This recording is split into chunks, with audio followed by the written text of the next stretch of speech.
Hello, people. Hello. I uh, I just finished Picard season 1 today, and I it took me a couple hours to kind of get into like an emotional space to be able to talk about it.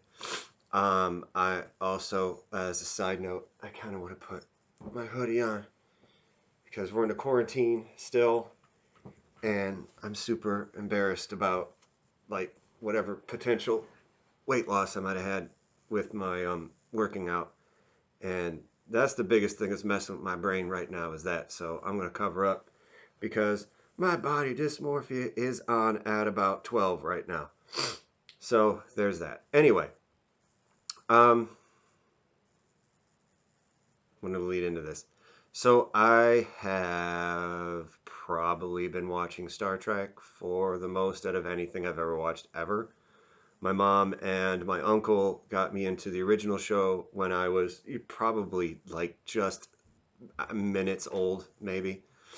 And then, so that was like the original Star Trek. And then our PBS station here in Cleveland started carrying Doctor Who when it was still Tom Baker's fourth Doctor run. So that was my first Doctor. And then after that is when I kind of got into with Star Wars. And I remember seeing Return of the Jedi in the theater, and then my grandma was like, okay, early 80s here in like Lorraine, Cleveland area. The only person I knew practically that had cable at all was my grandma and grandpa.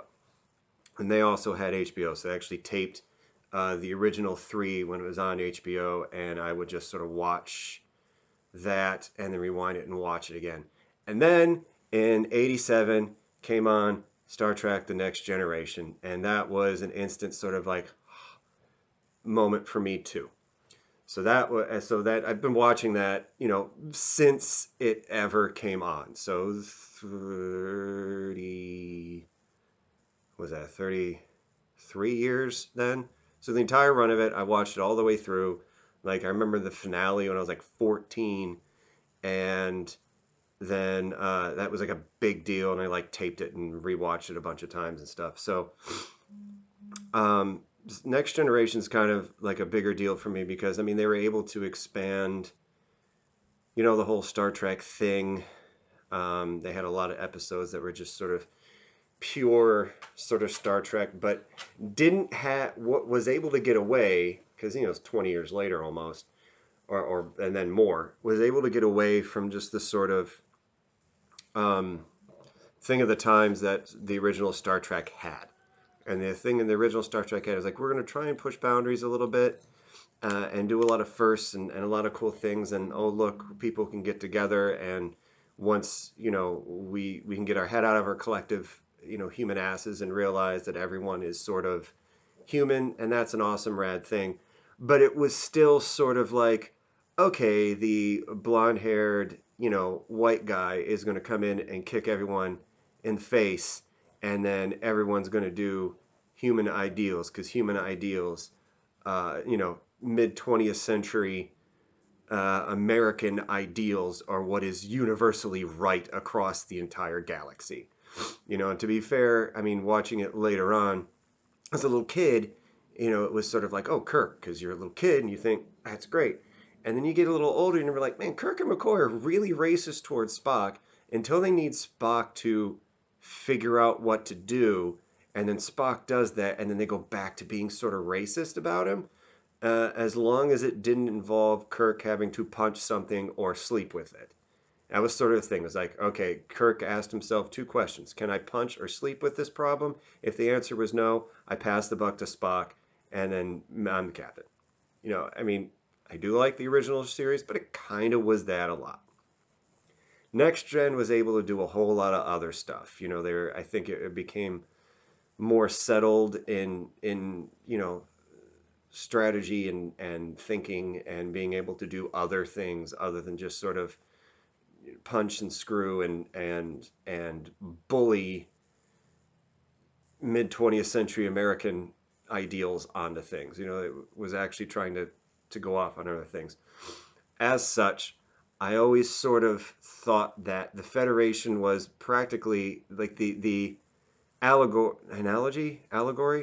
maybe was the Federation was obviously clearly the UN. I mean, they practically even used the UN flag, but human beings were America, and the Federation is going to work best when humans are running it.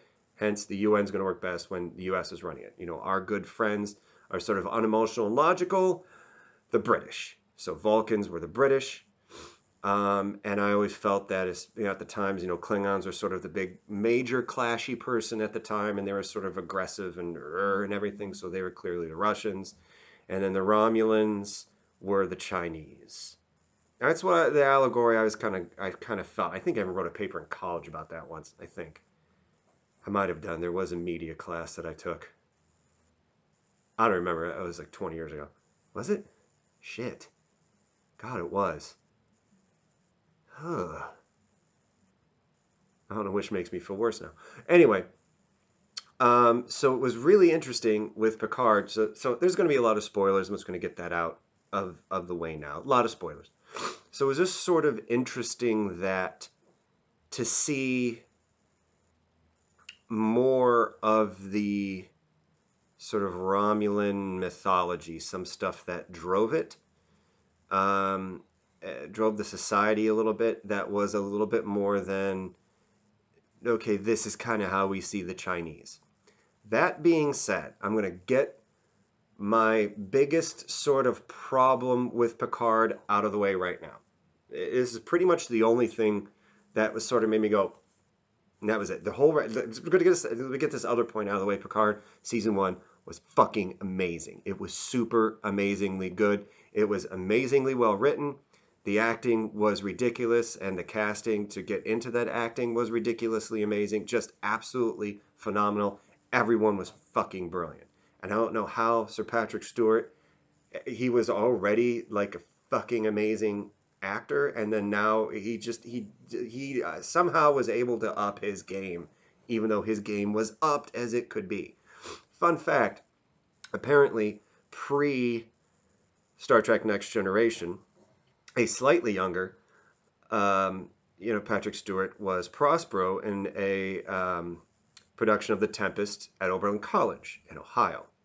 A slightly younger than Captain Picard era sort of thing, and then a slightly younger me than I was when Next Generation started, saw him there. I don't really remember this. I kind of remember going to this, but it didn't. I mean, he wasn't, Patrick Stewart, and he was just sort of like, oh, this British guy is here, and he's amazing. Thank you, Royal Shakespeare Company, for letting us someone in Oberlin of all places. But it didn't really hit till we saw the thing later, and then I also have like kind of weird major synchronicities with the Tempest anyway, and that's sort of like one of them. But anyway, I just totally derailed myself. Oh, right. My biggest problem with it is the way the Romulans look. And I'll tell you why. Because some of the Romulans, some of them, look like Vulcans. Now, I understand that, Romulans and Vulcans have a shared ancestry, and then the Romulans sort of left when the Vulcans were going down into being super logical and everything else like that. And then, so they became, more emotional, but then now secretive and authoritarian and all this other stuff. So, but so everyone kind of looked the same in the original show.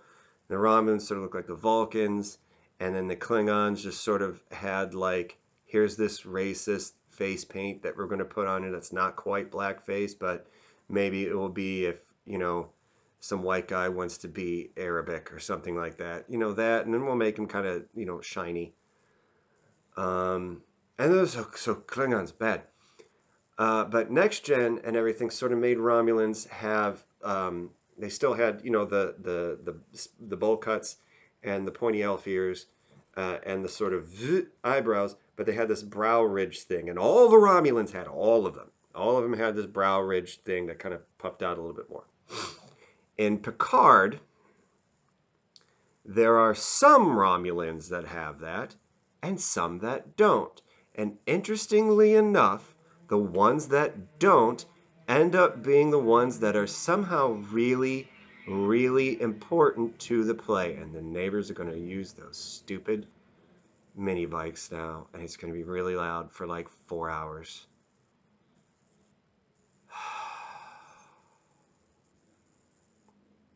So I apologize for this.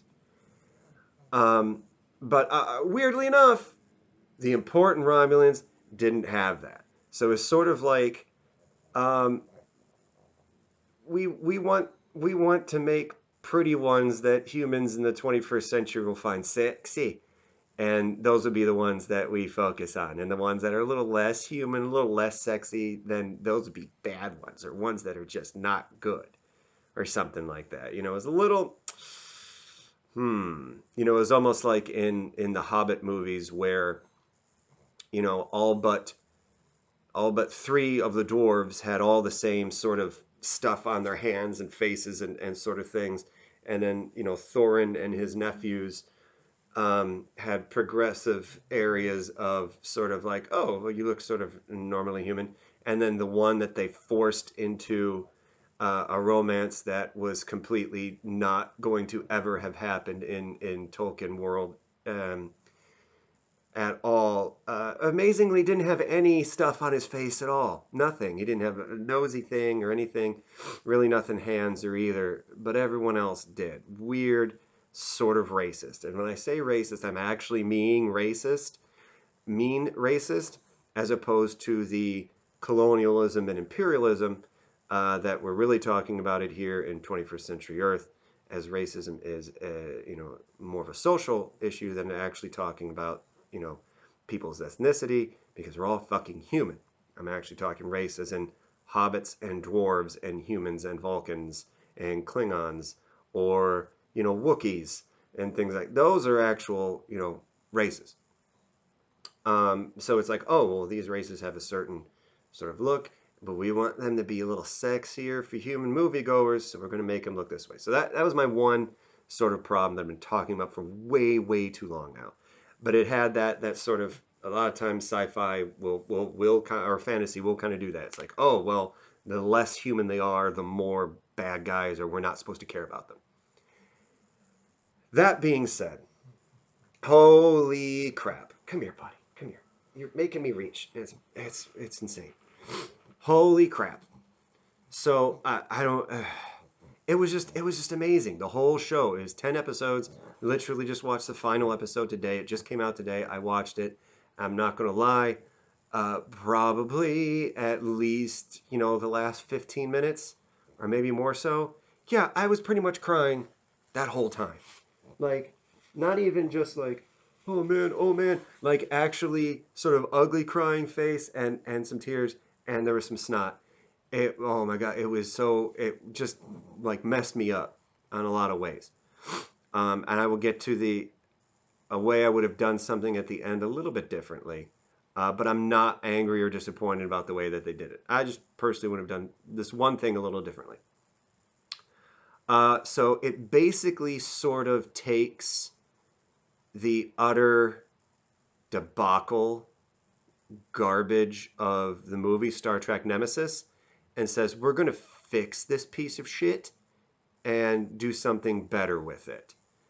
That also had Romulans, and an unfortunate outing of Tom Hardy, whom I do like very much, but that was just a terrible movie.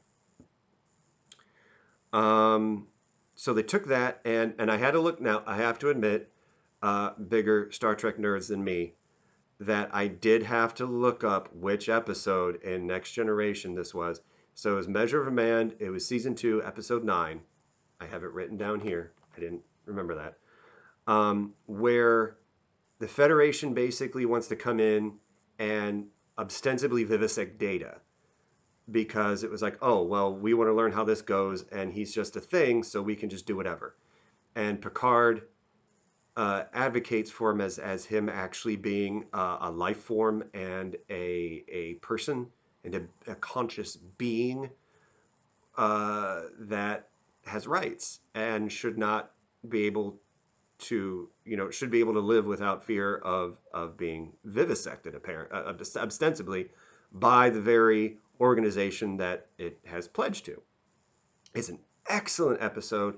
I have actually used it at for like therapy group stuff with the kids where I work. I've used several Star Trek episodes for that. Um, I'm not ashamed about that at all. And that was one of them. And of course, everyone in it is amazing. Patrick Stewart and Brent Spiner are amazing in it, and there's amazing points that they make in it.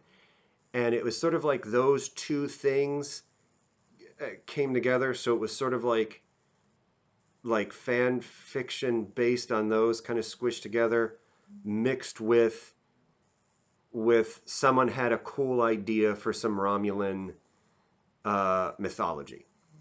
And I know that there's a character in it that says, "Oh, it's not mythology; it's fucking mythology." So apparently, there is a sort of Ragnarok myth with the Romulans, and I think it was actually it said something where it might have actually been even before they split with the Vulcans. So the Vulcans might have something with this too, but it's basically Ragnarok, and so streets with blood, 1,000 days of horror, and stuff opens up and demons come out and feast on entrails, and littler babby demons come out and are suckled on blood, and it's like this whole horrible, horrible, horrible thing. And there was this relic that was found on this sort of like impossible planet within this like octasun galaxy, not galaxy, solar system. And they found this relic, and admonition. It's hard for me to say for some reason. Admonition. So they'll get people. It seems to be female led, where these female Romulans will go in. They'll sort of touch this energy table thing, and then they have this vision of this horror downloaded into their consciousness, and some of them go absolutely batshit crazy. Some of them suicide, and a couple of them were able to sort of survive that and move on, have like this purpose. So the Tal Shiar, which is sort of um, the Romulan Gestapo, has underneath it, sort of running it, but also on with it the Jacques Vache. I had to write that down too. Some of these things I was having problems remembering the names of because I was starting to get stuff confused with other things. For some reason, like Jacques Vache, I was still thinking of things like the Yuuzhan Vong, and then the Romulans have this other order of basically these badass ninja assassin nuns who will only take up your cause of like this lost cause, and they're apparently just super fucking badass. And the Koat Milat, and I definitely had to write that down because for some reason the only thing that came into my head was Kwisatz Haderach. So yeah, there's some stuff I had to write down. But those, side note, and I'll kind of talk about them later. They actually, those badass nuns, the Koat Milat, have something called the absolute candor. So not only are they like the most badass, like warrior nuns in the galaxy, practically, yeah, but they also don't lie. I mean, they will have absolute, total truth of everything that's kind of going on in their head and emotionally and everything. So it's like completely honest with stuff, which becomes, people can take as being a little overwhelming. Anyway, they're awesome too. So the Zat Vash has a thing, and they interpreted it as there was a war between like organic life and synthetic life, and this whole civilization, from what they understood it to be, was wiped out by synthetic life, who basically did a sort of Terminator thing. It was like, oh, well, you're trying to get rid of us, so we're going to wipe you out. So they not only they feel, they see, they experience like this whole destruction of the civilization, and that militarizes some of them. So a lot of this, like it really sort of kicks off, and they do a really good job with telling you as opposed to showing you a lot of things. So about 14 years before um, the show starts, apparently the Romulan sun was going to go nova or supernova or nova, and Picard, as as well as this sort of intelligence officer named Raffi, who, by the way, she is fucking amazing. I love her. I love the actress. She's in 20 million different things, and she's gorgeous. She's ripped, and she's a really good actress, and she does an amazing job in the show. She's got some sass. She's got some stuff that she's dealing with, but she also gets shit done. So I mean, she's pretty great.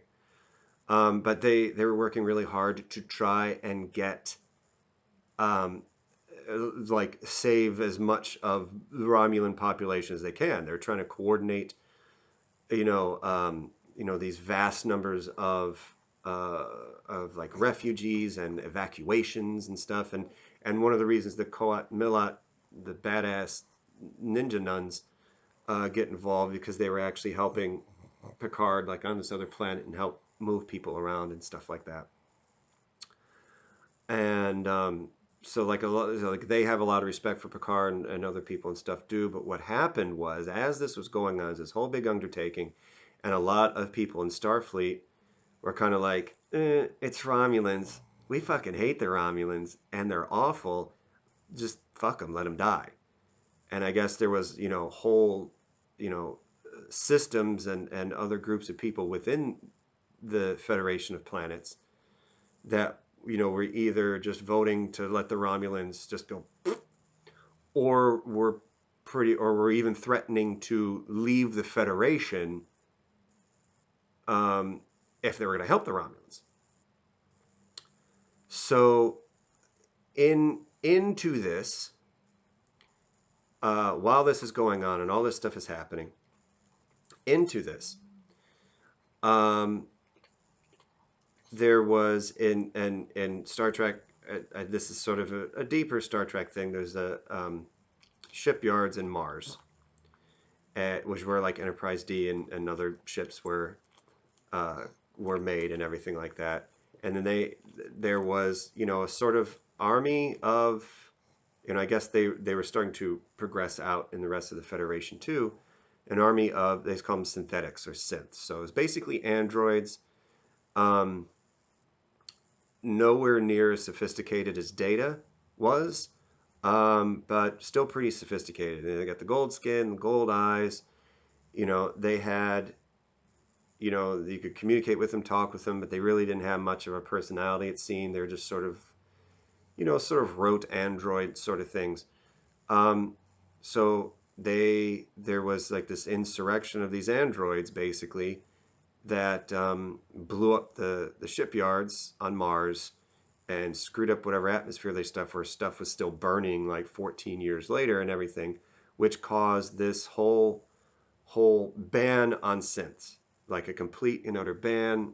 And it was getting into like Blade Runner territory. Like if we found out you're a synthetic life, I'm gonna kill you. Spoiler alert here. That was orchestrated by the Zhat Vash. The whole thing was orchestrated by it, including the band, because they're trying to get rid of all synthetic life. They're like this militant sort of genocide machine trying to kill all sort of android-y type stuff. So they would have had a field day with the Cylons and Terminators and yeah, the androids in Blade Runner and things along those lines. Uh, so they're sort of wreaking havoc, and because of that emergency, that was the excuse Starfleet needed to say, okay, fuck the fuck the Romulans. We're done.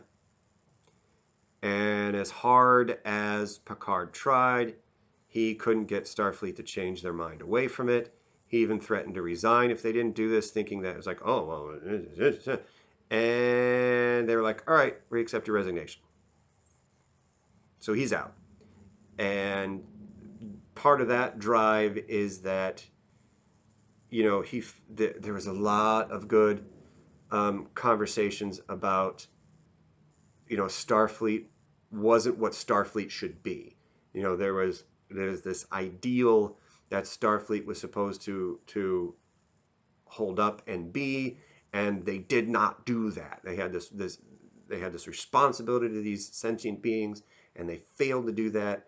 And by bailing from the whole Romulan thing, they did not do what they should have been doing as Starfleet. He even goes on to this, does this interview later on, and they're like, "You're not supposed to talk about that," but of course the reporters talk about that, and he gets all pissed off and sort of flares up at it and you know, walks off.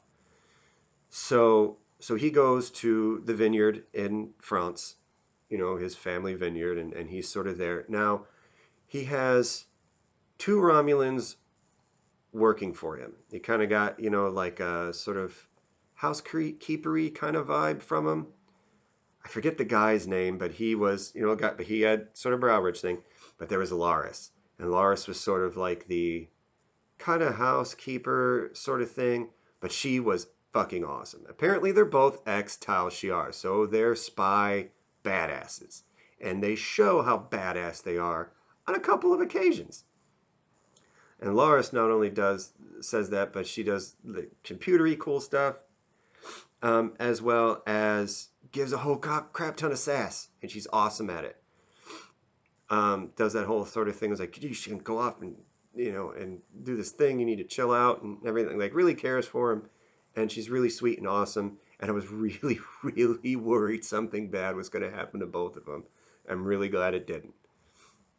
So you can feel pretty cool about that. So Picard's having these dreams about Data because he's kind of having, like, you know, it's been like 20 years at this point between Nemesis and where they start the show at, not the thing with the Romulan homeworld blowing up and Mars, but when the show starts. So it's been like 20 years. He's still feeling guilty that Data basically sacrificed himself for Picard. So that's kind of haunting him a little bit. And so there's all this stuff getting involved. But in the meantime, there's this, the one woman who's going to trying to get into this, you know, fancy, there's a Daystrom Institute. They mentioned it in the other shows and stuff before. And she's got this other boyfriend, and they're, you know, kind of having a nice little night in the apartment. It was kind of nice. Oh, yeah, until like sci-fi future ninjas, you know, port into their house and murder the boyfriend, and about to murder her, like blackbag her and take her and murder her. And then it's like, oh crap, she's activated, and she murders all of them. And then she freaks out. And then there was something where she was having like these visions or something about meeting Picard, finds him on his vineyard, and, you know, he's like super, like this whole time, the entire show, Picard is super, super sweet and amazingly validating, like super validating, to like everyone, and but still holding forth to like this really pure ideal, but also isn't like a total dick about it. Like, is still willing to kind of do stuff that he realizes, like, oh, well, it's, you know, not going to be some sort of obscene wannabe romantic medieval ideal. I'm still going to have to deal with people I don't like and stuff like that. So it's still relatively realistic. Hams it up a little bit when he does that too. I'm sorry, I'm super itchy. I got like dog and cat fuzz. I haven't shaved in a few days, and there's just fuzzy dog cat stuff all over my face. I'm okay. It's not your fault. I'm fine with it, buddy. It's just pugless fur needles, and I'm okay with pugless fur needles. And little catty furs, too. You're being a baby. It is warm. Damn it. I am sweating now. Just ignore this. Just ignore it. where is it? Okay, so she finds him and sort of is, and her name is Daj, and come to find out like she's activating basically as this goes, and they kind of realize, oh shit, you're an android, and oh shit, to be as advanced that you are, that means that there's kind of this part of data in you, because they were able to save like bits of his neural net, and in order to kind of be that advanced, there had to have been that sort of use, because she looks like a person. She completely looks total flesh and blood. Thinks she has these memories. She thinks she's a complete person. Um, has all these memories, uh, dreams, sleeps, eats, and all this. Completely convinced she's a person. Everyone else, or organic life form. Everyone else thinks she's an organic life form. Like, she completely passes. Like, the only person she really fools initially, or really can't fool initially or anything like that. I mean, if she was just passing through, was Troy, when she sort of like, I don't feel anything with her, so she's got to be an android. And but so she, no one really knows, but they kind of work out that this is what's going on. So they're figuring stuff out, and so this other sort of kill team comes in for her again, and she beats the crap out of all of them again. But they uh, spit some acid stuff at this gun, and it blows up, and she blows up, and she dies, and Picard gets fucked up, and so now he's got a mission, because it's basically Data's daughter again, not like Lal, where it's just sort of like he physically created her and messed up, but it's like a part of him is living in this girl, and it got blowed up, so he's got a thing, and then another kill team comes for them, and then his two Tal Shiar friends beat the living shit out of them, and that was awesome. He shoots a few too, so he's not complete total helpless old man with this. He still gets involved with some stuff. Long story short, he goes to this other sort of cybernetics place, which is pretty much non-existent. They're allowed to do some theory, but they're not allowed to do anything practical. And the one woman he talks to, who ends up, being a major part and goes with him on his little crew, um, knew this guy named Bruce Maddox, and Bruce Maddox was sort of like the guy who would have been the one to continue Sung's work in the high level that it was made. Like this, he was the man, and she worked with the man, and they figured out that if all this stuff happened, if we were to make like these perfect androids that are completely passable for human, they need to come in pairs. She had this necklace. It was like a Venn diagram, two circles meeting together, and that was sort of like quantum neural net thing, and they had to be made in twins. So there's another one out there. So you see a oh my god, I'm trying not I'm so excited about this show. I'm going to try to stop myself from actually telling you all fucking 10 episodes, but I'm super super excited about this show. So anyway, you see the other twin, and she's in this something called the Artifact, which is run by the Romulans, and it's all this tech stuff, and it looks like this huge thing. And I thought at first it was going to be some like Dyson sphere, like this is where like the new Romulan homeworld kind of thing was going to be, and then people, if they wanted to choose to try and help sort of rebuild like a Romulus sort of thing, then they could do that. No, you know what it fucking is? It's a goddamn Borg cube, and that freaked me out that the Romulans were in charge of a Borg cube. However, and then there were some, so they also had like the Borg Reclamation Project, which is some of the Borg that were there, they were able to, separate out, try and heal some of the cybernetic, implants, try to make them, release them from that, and sort of heal and work through trauma and all this other thing. And you know who's running that? Motherfucking Hugh, and he was awesome. and it was like, because you saw him, come back, like you saw him when you saw him again in the show, like he was kind of following lore and was kind of messed up with that. Dude had like hair, and he was just awesome. Like he was really really cool.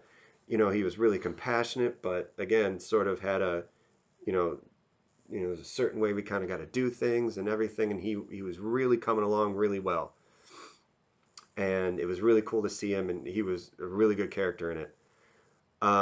But into Soji's world, comes apparently, and everyone was saying this hot, um, this Narek, which is a Romulan guy, and everyone pretty much is like, yeah, this guy's Tal Shiar. He can't not be. He knows all this stuff. He can get anywhere, all these other things. And, come to find out that, he's kind of seducing her because she's trying to figure out. They know she's an android, basically, and they're trying to figure out where she's from, where this Bruce Maddox set up shop, what planet it is, so they can just eradicate the rest of these synthetic life forms. I hate that so much. And it's funny because I'm like, who is this guy? Who's the guy? And I was like, oh, we didn't know Tal Shiar could be hot. I'm like, really? I mean, because he doesn't have, like, this whole area is kind of. So I looked him up. He's the same guy who played Victor Frankenstein in the Penny Dreadful show. I'm like, he looked like a baby New Year baby in that. And I mean, he's very Harry Treadway, Tready Headway, or something like that. He's a very good actor. I mean, he in Penny Dreadful, he was good, so much as anyone could be with how kind of bad that show was. Um, he did well in that, and he acted well in this. Like he's a good actor, but I'm not seeing how he was supposed to be like. Oh, he's sexy. Is he? Anyway, so there's all this stuff, and he kind of seduces her, and that's the thing. I'm trying to shorten this. Um, so in order to try and find this other twin and this Bruce Maddox cat, Picard, starts kind of gathering his team, and the first person is this Raffi, who, again, the sort of um, intelligence worker, and her life's kind of gone to shit. In the last 14 years, looks like some drug and alcohol problems. You later find out that she's got a now adult child. Her son is also married and going to have a kid, but the son wants absolutely nothing to do with her because she was kind of a mess as a mom, especially after all that stuff happened previous to the show. But Raffi is amazing, and Picard kind of gets her in line. She's able to procure this one guy named Rios who has his own ship. His whole deal was he used to be in Starfleet, and Picard figures out, even though he's kind of roguish, this guy is kind of roguish, figures out, was like, the way you keep your ship and everything else like that, you're Starfleet. His whole deal is still connected with this because there were two androids that came on to his ship. His captain, who he really, really super looked up to like a father, ended up having to execute the two androids, and then he killed himself, like right in front of this dude, because it was like, I found out he was told by Starfleet, if you don't execute those two androids, we will blow you up. So it was during the ban. So this guy's sort of traumatized with that, and he has like emergency hologram programs, in engineering, navigation, medical, hospitality as well, and they're all him. It's the same actor, but it's like different parts of his personality and stuff like that. His accents, not super great, but his acting was really good. His acting was really good. They made him all different, and they're all kind of cool. So that was kind of fun. And then there's a couple of times you saw multiple of them like interacting and stuff, and that was kind of fun. That was a good. It wasn't overdone. It wasn't tedious. It wasn't a pain in the ass. It wasn't like, oh, this is shitty comic relief or anything like that. It was actually done pretty well. And the guy did a good job with at least the acting part. So, he's the pilot with that. So they've got like those two, and then the blonde lady who Jahari, something like that, who was the one who worked with the androids, and spoiler alert, was sort of in love with this Bruce Maddox guy. Like, she's on there too. But so he goes to, Starfleet to be like, hey, I need you to give me ships. I need to go like do this other thing. And the Commodore that he talks to basically ostensibly tells him, fuck you. I mean, and even blatantly says, and you're huge, and you're fucking hubris. Like there's quite a number of f bombs in this. I'm still not used to f bombs in Star Trek. Um, but there's a lot of, well, it's on CBS All Access, so you have to pay for it. So they get, I mean, not totally HBO with the language, but I mean, there's some good swearing in it. So she basically tells him to fuck himself. And then clues in this head of Starfleet intelligence, who you get the clue is a Vulcan, um, and has a supposedly human sort of officer underneath her. And it was like, well, you should have been taking care of this. But, spoiler alert, they're both Jacques Vache, that the Commodore O, who's supposed to be the Vulcan, is really half Romulan. They're both Jacques Vache. And then this Narissa woman that works under her is really Narek's sister as well. And she's sort of more impulsive and more sort of murdery, where Narek's more sort of like long game in, intelligence officer sort of thing. So there's some clashing between the two of them with that. Um, so along the way, Picard goes to see the Koat Millat to try and try and get some help because he knows he's older, he's getting on. I think he's supposed to be like 94 in the show, so he's trying to get one of their badasses to help. And when he was there before, 14 years earlier, again, this is a group of nuns, but they did have a boy that they raised, and he was like kind of close to Picard, and Picard would like read to him and tell him stories and taught him some fencing, and it was all this nice and good. So now the dude's all grown up. Apparently, he's the biggest badass they have, and he does feel kind of left behind by Picard, who a lot of people do. It comes up a lot of times. It was like, listen, you're Captain Jean-Luc, you're Admiral Jean-Luc Picard, and when shit really hit the fan, I mean, you kind of left. You kind of just disappeared on everyone. That was Raffi's whole thing. Was like, in 14 years, did you once like pick up the phone and say hi, see how I'm doing, anything else? I mean, he pretty much just sort of abandoned everything and just sort of went into hiding. So he kind of feels a little betrayed by that too, but saves his life and comes to him later. Now this guy's named Elnor, which I had to stop myself from saying Eleanor, but I also had to stop myself from saying Elrond because this guy's got super long, pretty long hair and this sort of like Taoist top knot, not douchebag, modern hipster top knot like actual sort of Taoist top knot sort of thing. He's got the pointy ears, and again, he's another one of the Romulans that doesn't have this whole thing going on. So he looks kind of pretty. He's a pretty looking young man, and he's a flippity flu ninja assassin dude. And I had to stop calling him Elrond. Um, but so he ends up kind of going with them now too.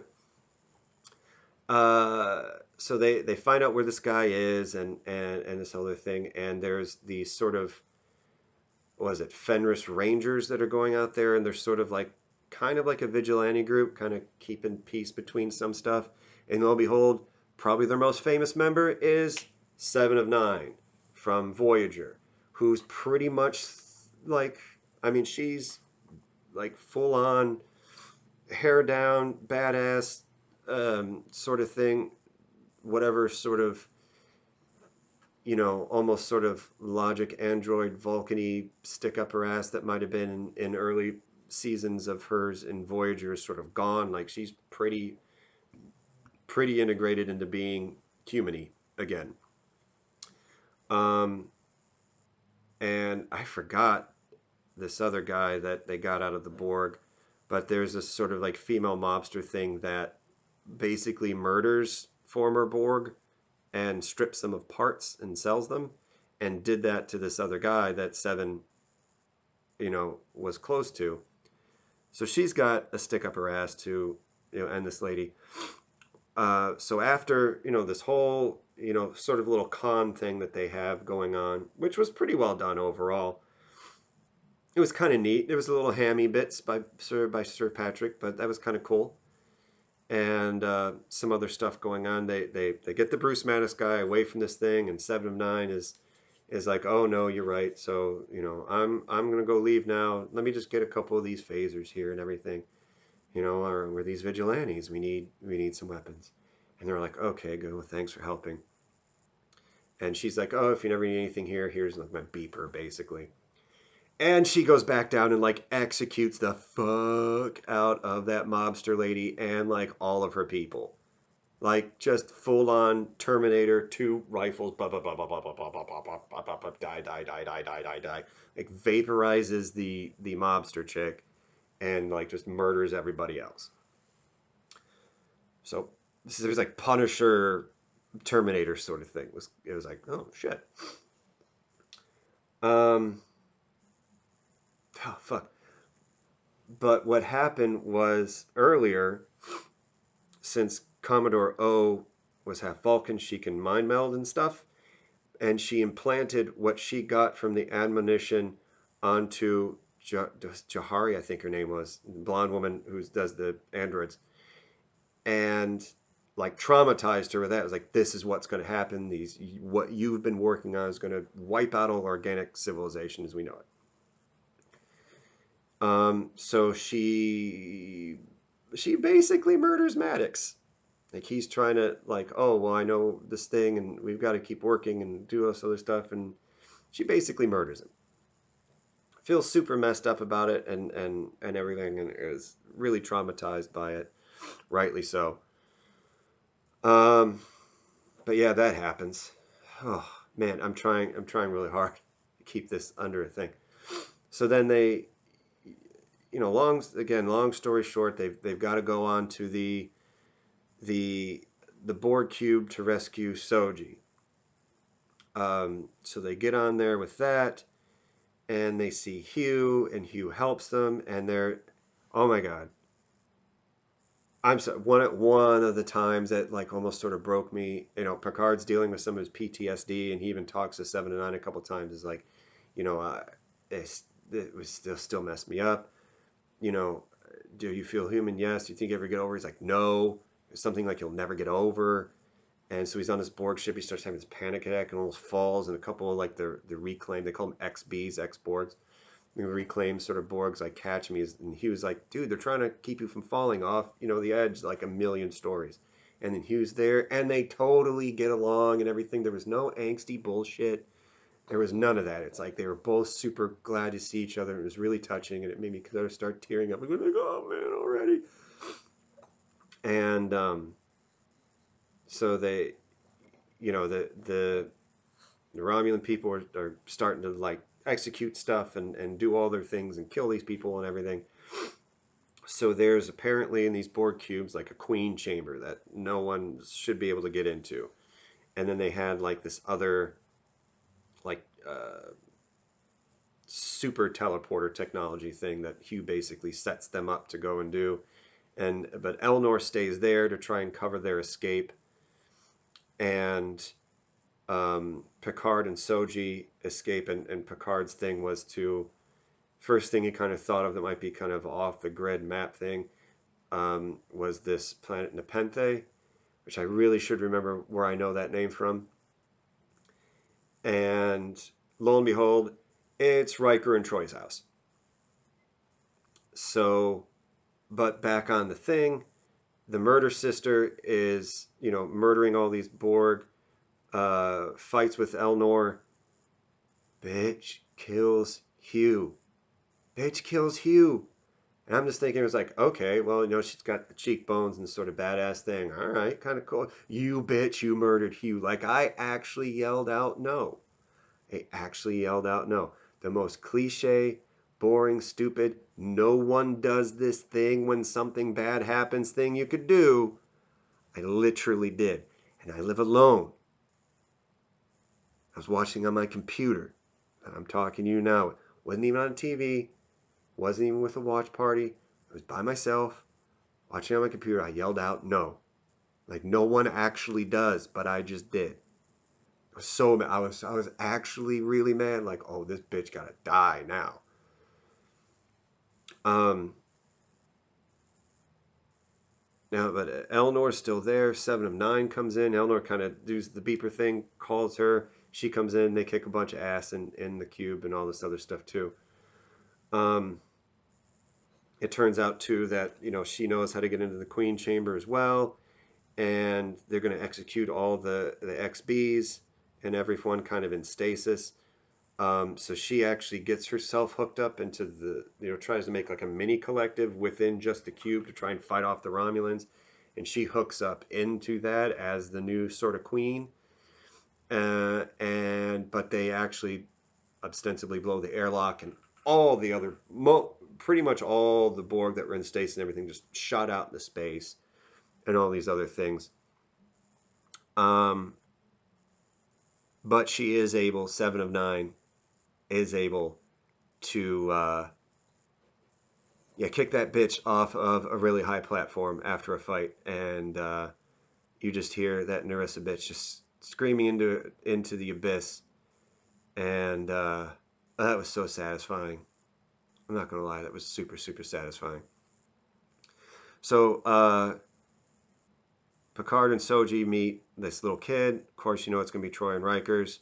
She's super sort of precocious, spunky, woodsy girl, and you know, Troy talks to everyone kind of first. They're making pizza. Fucking making pizza. They got like a wood grilled thing and he's making pizza in it. Um, Come to find out they had an older kid who died of this sort of disease, um, but wouldn't have died without the ban because it was a really easily curable disease, but it was like a silicon based disease, virus or something like that, and it needed this synthetic neural net sort of thing to be able to kind of lay in there and help kill it. But because of the ban, the synthetic ban, it wasn't available and they couldn't get anything for it. So their older kid died. So they stuck this other kid, but their other one's dead. So Soji is finds out she's an android and is trying to come to terms with that, and their kid, group of stories with Data and Picard and all this other stuff, and Troy and Riker, and they're all sort of talking about Data and what they need to do and how they need to do it, and you know, come to terms with kind of what Picard did and everything, and Riker's super like it's super sweet and super cool, and I guess they have, they're both like, you stay here as long as you can. They got shields around their property. They got like cloak blockers and stuff like that. So, and Riker has had it set up.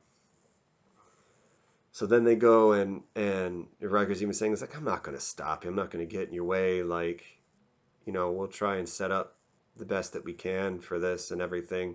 But they figure out what planet to go to, and they're all the other stuff that the rest of the crew kind of had to deal with gets dealt with. And they were being tracked and having to like space fight. That Narek guy, come to find out that again Jahari, the blonde doctor woman, uh, was given a like tracking device from Commodore O. And that's how this guy's been able to track them. She takes like this stuff that messes her up, sends her in a coma to kill that, and it did, but now everything comes out. So all this comes out when they come to pick out Picard too, and then they go and they know where to go and how to get there. Um, so they're finally trying to go to this planet of the androids sort of thing. And the Romulans are massing. They find out where the planet is then too. They figure that out. So this whole Romulan armada is getting ready to go. Um, and but 7 of 9 has control of the Borg cube, which is awesome because they come in and kind of save. They get to the planet and they're dogfighting with Narek. Borg cube comes in, kind of saves them, but these flying orchid things just fuck everybody up and everybody crashes. And they go and try and check who's still at the Borg cube. They go there, see, oh, 7 of 9's there, and Eleanor, and they're cool and all this other stuff. So then they go to like the city of the androids, and everyone's kind of got the gold skin and the gold eyes and everything like that, but everyone's sort of like super muscly and attractive, and there's the twins everywhere because you got to double it up and stuff like that. And everyone's so good to see Soji, and oh, it's Picard, and this, that, and the other thing. This is great. And in walks, apparently, Noonien Sung had an actual person son, and it's Brent Spiner. And he's sort of like, well, I was basically the body guy, which means he's a bit of a dirty bird. And the Maddox guy was more sort of the brain, and they have a tank sarcophagus thing where they're kind of making a new, like a golem is what they call it. You kind of got the idea. Maybe he's going to try and download his consciousness into that so he could live with his kind of creations forever, sort of thing. The androids also capture Narek as well, so they're trying to help stuff. And Picard's calling out this whole, hey, we got a first contact situation here. There's a life form on this planet. We need to protect them. Romulan invasion is on the way. Send every goddamn thing that you got and all this. I will be the person in between and all this other stuff. So there's the twin to the android that was killed by Rios, their pilot's captain, is there, and she looks just like Soji. It was sort of like, I guess, like the base thing for her. Apparently she knows how to, she's obsessed with Vulcans, and apparently she knows how to mind meld, which, okay, just don't think about it. Just don't think. Just don't think about how an android would be able to do that. Again, this is also a show where consciousness can be downloaded into an android body. So maybe there is some sort of augmentation she can do with that can at least sort of read neurons in an actual brain. This is something that I'm just like, all right, fuck it, suspend disbelief, stop thinking, because I immediately was like, how the fuck is an android going to learn how to goddamn mind meld? They're not telepathic. I could feel the nerd wheels running at 1,000 miles an hour. The smoke was coming out of my ears and all that other stuff. But I almost physically had to stop my brain from thinking about it. If there is a sort of like Deus Ex Machina, reaching really hard, really bad sci-fi sort of thing, it was that an android knows how to mind meld. But she does. And they're able to read the doctor's mind about what Commodore O sort of transferred into her from what she got from this thing. So she was able to see this, comes to realize that it was completely backwards. That it wasn't that this synthetic civilization took over, destroyed an organic civilization. It was an organic civilization wiped out this synthetic civilization. And in doing so, the remnants of this synthetic civilization basically, recreated their civilization in such a way as to and set up this thing in the 8 planets in order to be able to sort of come to the rescue of any synthetic civilization that's about to be wiped out by organics. This whole time, the Jatvash, those Romulan sort of extremists, they were worried. In the mythology, the Ragnarok mythology, there are these 2 sisters, and one of them is sort of like the one that's the warning, and the other one is the destroyer. And that's who they were worried that the Soji was then. That's why it was like, we already killed the one, so we have to kill this other one to stop this horrible apocalypse sort of thing from happening. So the androids are sort of like, oh, fuck, well, this is a thing that's going to happen. We need to save ourselves. Embedded in that code and in that story was a sort of beacon that can open a hole in the fabric of space and let this synthetic civilization come in. And basically what that's going to happen then is the end of all organic life in the galaxy as we know it. So that, she was going to almost fulfill, because she was the one who was, working on it and helping with that. She was basically going to fulfill the the sort of mythology of the destroyer of everything, because she was going to help bring this through. Um, so they come to find out with that, human sung is sort of like, oh no, we got to stop that. So the band of scrappy crew come up with a plan to try and help stop this. And um, Picard does too. So he goes out on the ship with just him and that doctor, um, and goes up there basically to try and face down this huge Romulan armada by himself. And they make a joke about the Picard maneuver, and there's a sort of super tool that the androids have that sort of is sort of like a Deus Ex Machina tool. It is a little Deus Ex Machina. The one guy can use it to fix like the one thing in his ship that needs to make it work. They're able to adapt the Picard maneuver, because it was using light speed to be able to make a double image. So one ship goes after one and you can flank with yourself. We can't do that with a whole armada, but this thing, I guess, can be an imager. So they have like a whole armada of themselves with like warp signatures. So the Romulans think that they're facing these ships. When they start firing, it messes up Picard's ship, and he's got, I completely forgot about this.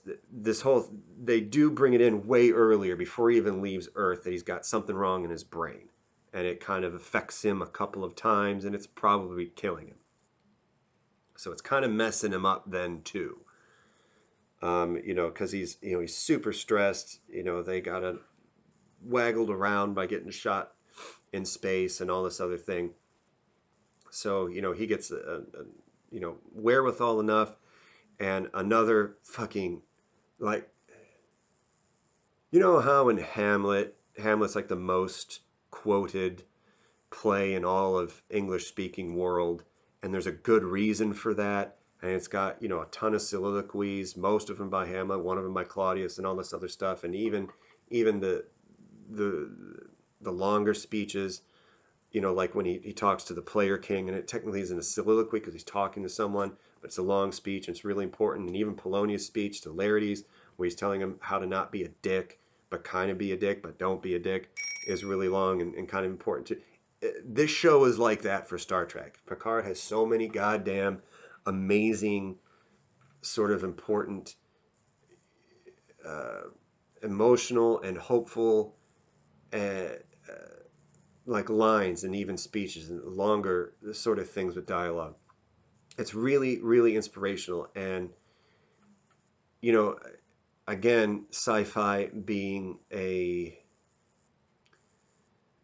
sort of vehicle to be able to sort of openly and freely really discuss a lot of the things that are going on in the time and place that created the science fiction. Because really, honestly, it's really what science fiction is. As cool and as fun as so much stuff is in it, really good science fiction ends up being really good allegory commentary to the time and place in which it's created. But that's what makes some things like Dune, for example, like and even Star Wars, as much of kind of a hack as George Lucas is and was, but the original Star Wars trilogy had, I mean, he was pretty much like, all right, Joseph Campbell laid out this whole framework for sort of like a universal mythology, and he tapped right into that. So, like the original Star Wars trilogy and Dune, one of the things that makes them so accessible and renewable generation after generation is because it taps into larger, more sort of universal things. Same kind of thing that makes like um, Shakespeare so important. That even though it's 400 years old plus, it's still so universal into the things that it taps into that you can always still find stuff in it. And I think the original series and Next Generation, and in some places DS9 and Discovery are sort of products in that original sort of vein of science fiction, the products of where they were at the time. These are sort of larger social issues that are going on at the time. And here's kind of what's going, how we're going to talk about this. Picard, I think can be one of those more universal things. I really think it can be one of those sort of science fiction stories, again, like the original Star Wars or like Dune. I'm really going to touch back down to Dune. I really like Dune. I love that book. I love that book so much.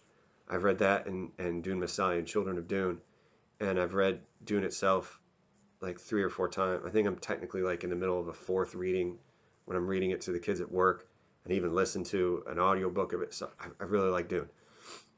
But I think that Picard has that idea of this can be something bigger and more universal. It can tap into things that are going on now, big time things that are going on now.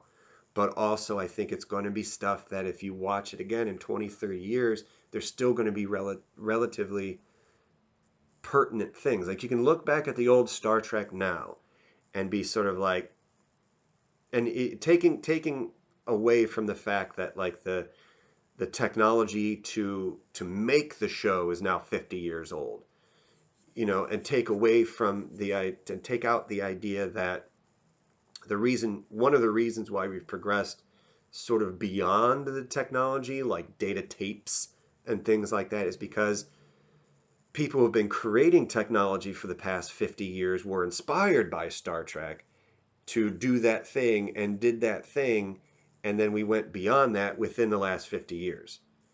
So I know personally some scientists and engineers who they were inspired by Star Trek. They were inspired by these things. I've heard um, interviews or lectures by people, who are, big time engineers and scientists. No, we were inspired by these things. And I wanted to make stuff like tricorders and communicators and move beyond data tapes and move beyond all these things. And some of these things they've been able to do. So yeah, some of the original show is dated in a lot of ways. But I think one of the things that dates it the most is some of the social stuff they were tackling at the time. But they needed to tackle it at the time because there was fucked up social shit going on at the time.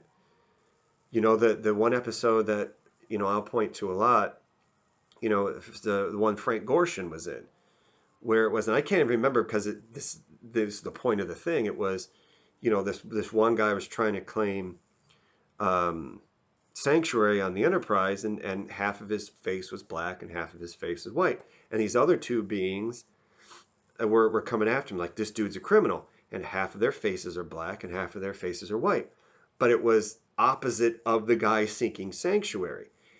And so the Enterprise crew's like, what the fuck's your deal with this guy? He's like, well, his face is black on one side and white on the other. And they're like, bruh, so is you. And they're like, no, we're white on one side and black on the other side. And they're like, what? That's insane. It's exactly the fucking point. We got civil rights going on in there this whole time. Having Kirk kiss Uhura was like people going fucking insane.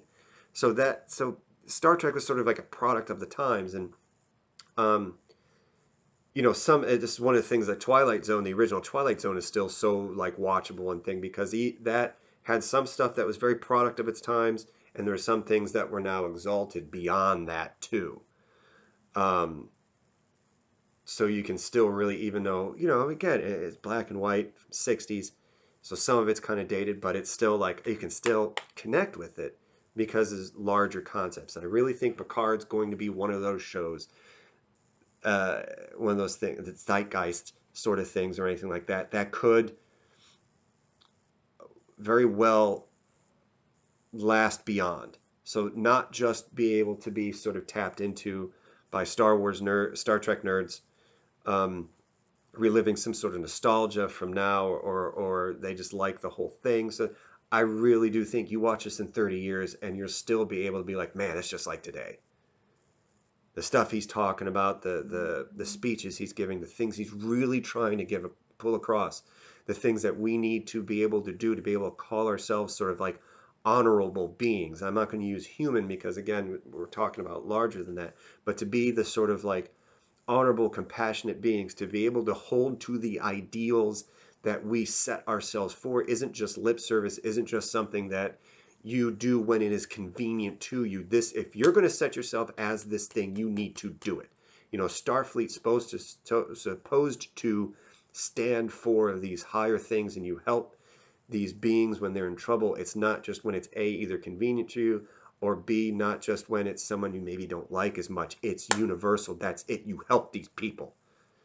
And I think that's still going to be something 30, 40, 50, 100 years from now, we're still probably going to have to go with. Honestly, like people individually can be really awesome. As a group, humanity's kind of.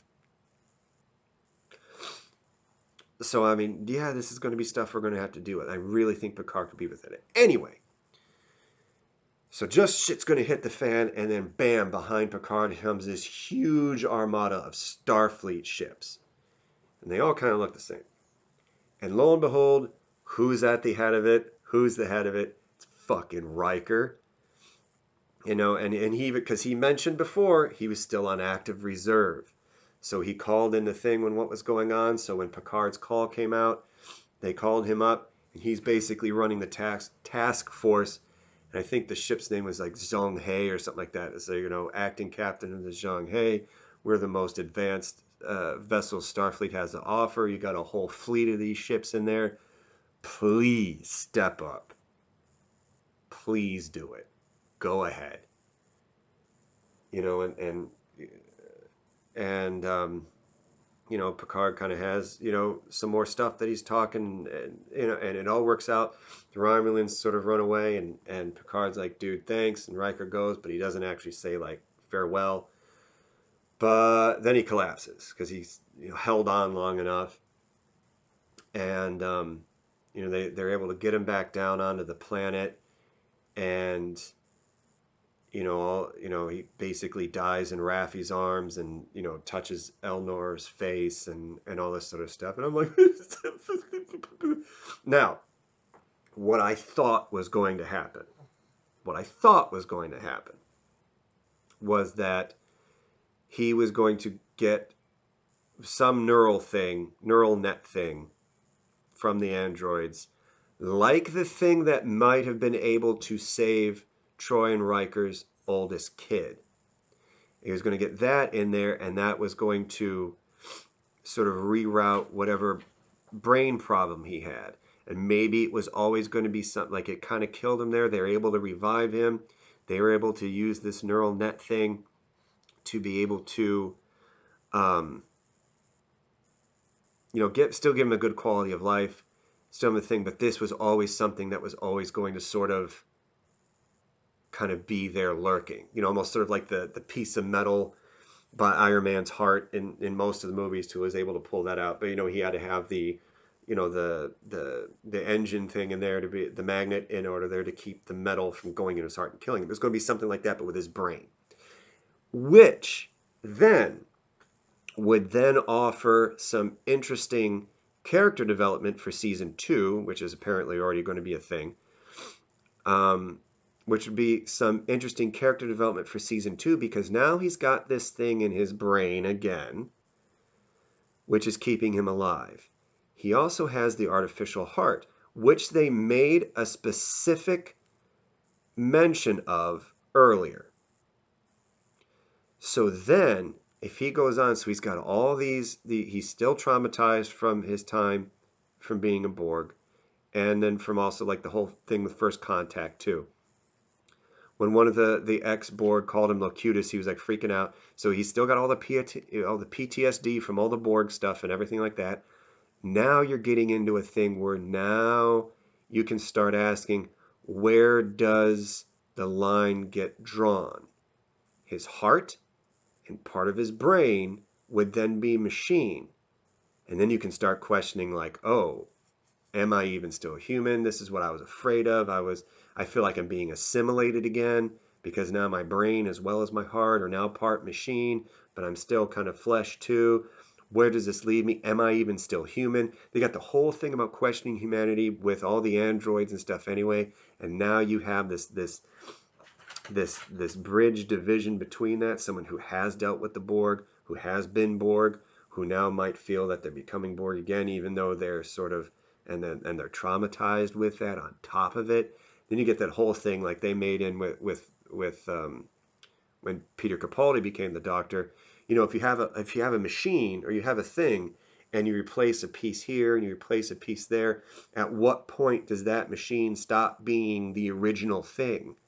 When is that thing now no longer that piece? When is it now something else entirely? And I was like, man, that's going to be a huge thing, especially when we got Michio Kaku's in the world now who are talking about, hey, you know what's great is, I don't know why I'm giving him a David Lynch voice. He just kind of have a weird nasally voice, but he's not David Lynch. But we have people in this world who are like, you know what's fucking awesome? We're going to fuck with your genetics. We're going to put chips in your head. We're going to replace your eyeballs. We're going to replace parts of your organs with stuff that'll go. You'll be able to cyborg geneticized craziness, your unborn fetus and all. And it's awesome. It's great. And I'm over here going like, motherfucker, get the what? I don't, not for me. It's not for me. None of that. But, so you have that going on too. And that's going to be something that in the future going forward is going to be something that we can question about humanity as well, because it's going to be something we're going to have to deal with the further we get on with the whole technology stuff that we're doing now forward. So he dies, but he has this, he's in this room and everything like that, and Data comes out. And it turns out that Data's consciousness had basically been allowed to continue in this sort of quantum realm sort of thing. So think like it's almost like sort of a like a consciousness holodeck sort of thing. So Data's consciousness is in like these machines, and this like sort of construct world is something that he's living in, but he's still continuing. So they have an absolutely wonderful, beautiful, heartbreaking conversation about Picard. I'm gonna cry again just thinking about it. Picard saying, I kind of wish it were me, and he's finally able to say things like he says, and not in the hey let's go bang sort of way to Raffi, but Raffi says like I love you. I know you don't, it's hard for you to say it. You don't have to say it back. He's like, I don't. Okay, cool. But he says it anyway. So there's sort of like an emotional sort of coldness that was sort of there with Picard for a lot of times. The reason why he never did the poker game with everyone is like he wanted to keep a certain emotional distance. And even in the beginning, oh my God, this fucked me up. Is within the first 3 minutes of the show, of episode 1, first 3 minutes, he's having this dream with Data, and they're on 10 forward, and they're playing poker, and Picard's basically stalling at this point in time. And Data even says, why are you stalling? He's like, I didn't want the game to end. And like I started getting all like already, because I knew it was a dream, and it was that the way he said it, I was like, oh God damn. So he says it, and he's like, yeah, he tells Data he loves him. And Data was like, well, I do. I love you too in the same way. He was like, would you give your life for me? He was like, absolutely. He was like, what makes you think I wouldn't have done the same? And I'm like, I'm just a mess at this point in time. So Data basically tells him, it was like, no, you're going. It was basically um, like it was a near death experience. It was, and it was a near death experience, and exploring consciousness in a more materialistic sort of idea with it, but it was still sort of exploring consciousness, where instead of talking to your spirit guide, your totem, guardian of some sort, or like your ancestors, or something along those lines, he was talking to Data. That was the spirit he saw on the other side. That was like, your time's not here yet. The door opens and white light comes in and stuff like that. So, but it was like that near death experience that people talk about and stuff. Like an astral travel, dealing with this other thing. But it was within this sort of technological context. By the way, that one scene itself, and even a couple of the conversations um, that Picard has had with some of the androids, let alone that entire Measure of a Man season 2 episode 9 of TNG where he defends Data, talks about humanity and consciousness in much more depth than the entire 2 seasons of Alter Carbon. Just wanted to throw that out there. Again, hugely missing an opportunity. But so they talk about like consciousness and all this. They're not getting into soul, they're not getting into spirit and everything like that, but it is a talk about consciousness and things like that. So it is kind of, oh, you're getting a little cooler. Okay, cool, good. But Data's whole thing was like, okay, I want you to do a favor for me. Basically pull the plug. Just let me die. Fuck. Give me a minute. So Picard kind of agrees, and he gets re-downloaded into that golem body that they do, but he still they gave him all the wrinkles and they gave him all the thing. They didn't give him the one woman's word was superpowers. They didn't give him any superpowers, and so he's got like normal people strength, normal people's speed, and all this other stuff. And they said that they gave him like an algorithm that would extrapolate. He was like, oh my god, you didn't make me immortal. He was literally worried that he made him immortal. He's like, no, put an algorithm in there, and we sort of extrapolated what your time would have been had you not had the brain thing. So if you didn't have that, the algorithm will figure out what about that time would be anyway, and you'll expire from there like a person and everything. So then he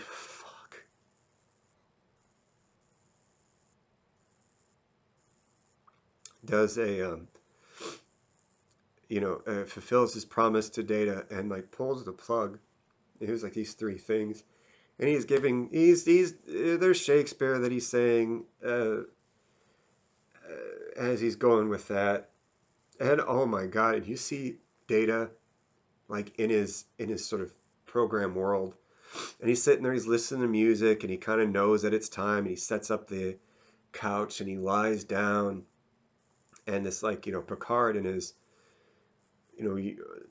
other out like the outfit from most of the original TNG show, with the red sort of thing here and the black on top and the black that come up here, like that outfit is like sitting on like the table and like kind of holding his hand. And you see Data as the stuff that they're pulling, the flash drives basically that they're pulling. Data starts, you see him kind of like aging basically, and then he kind of poof out, and like the whole world, these thing kind of poofs out. Jesus Christ. Like it was bad enough when you saw before the scene with Picard and Data and the near death experience, everyone's sort of like having their moments with a couple of like Raffi and Rios are having their moment talking about Picard, and I think nope, Elnor and 7 of 9 were kind of have their moment, and no, it was 7 and 9. Who is it? I think it was 7 and 9, and Rios had their moment, and Raffi had her moment with Elnor, and Elnor's just like weeping, and she's like, holy, like Jesus Christ, fucking show, man. And so like that was messing me up, and I'm blowing my nose and all this other thing, and then the scene with Data, and he comes out, and then everyone kind of gets together and on the thing, and it's like it's like another crew of 7. Everyone's kind of got their roles and their kind of thing, and all this other stuff, and I was like, God damn. when the credits rolled on that one, I was a fucking mess. I mean, it literally took me a while to emotionally reset myself to do literally anything but what I'm doing here and like pet Shin. Like I was all I could do. I had to like scroll a bunch of garbage and like Instagram or something just to do it. So it's almost an hour and a half of me laying out like the entire goddamn thing with um that fucking show. Holy shit. So that's me babbling on for almost an hour and a half about Star Trek Picard. I don't know how much longer they're going to do this. It is the 26th of March at this point in time. But CBS All Access um, was, I don't know if they still are, but there was, if you used GIFT for a coupon code, I used all caps, seemed to work. Um, you still have to sign up for CBS All Access, but you use their coupon code GIFT, you should have at least access to Picard. They're like giving it away for this whole quarantine bullshit now. I don't know how much longer that they are. So watching this, even tomorrow, fuck, even today, I don't know, it might be sort of useless. I don't know. But at the time they were. They also have those week free trials. Watch the shit out of this show. I might just watch it again all the way through again just to sort of like fuck. It was so good. It was seriously.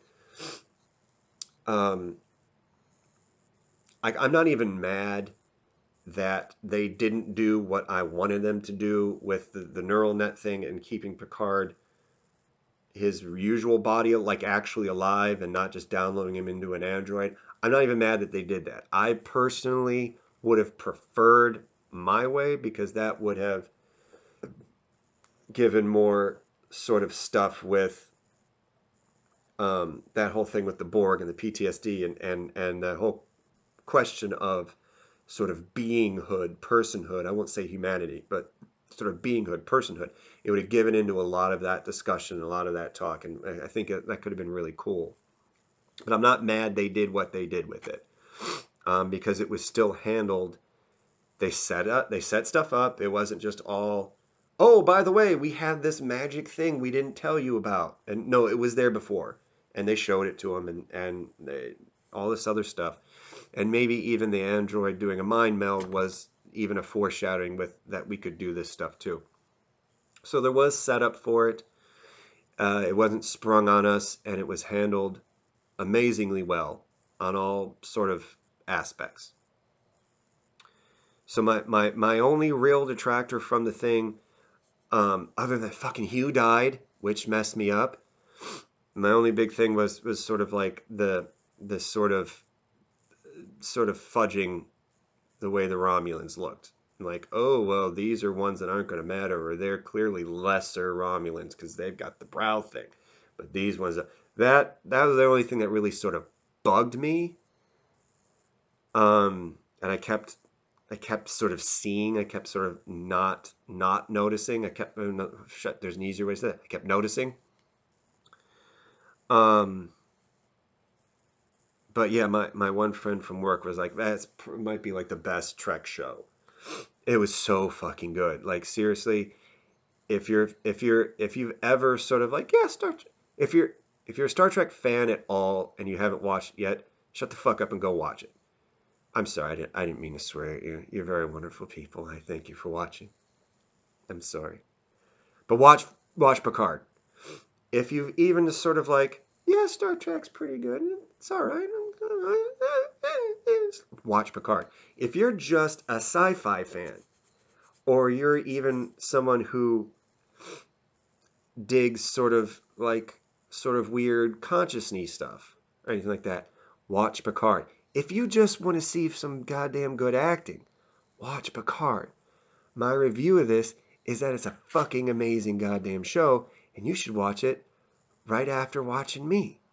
Like right as soon as this video is done, turn off YouTube, go watch Picard. Do that, you'll thank me for it. Your life will be better for it. It's very excellent. So that's me finally stopping ranting about this. I will stop now. Thank you guys. I appreciate you guys sitting through watching me get all verklempt over TV show. Again, I know there are other things in the world other than this, and maybe it's not super great on me that I'm getting this emotionally involved in a television show that I've been watching for my whole life in some form or another, or anything like that. But I am, and I did, and I got emotionally involved with it. I'll continue to get emotionally involved with it. I'll still get choked up for it because it was fucking beautiful. It's all right. Thank you. Share, like, subscribe, all that good YouTube-y, podcasty stuff, and talk at you later.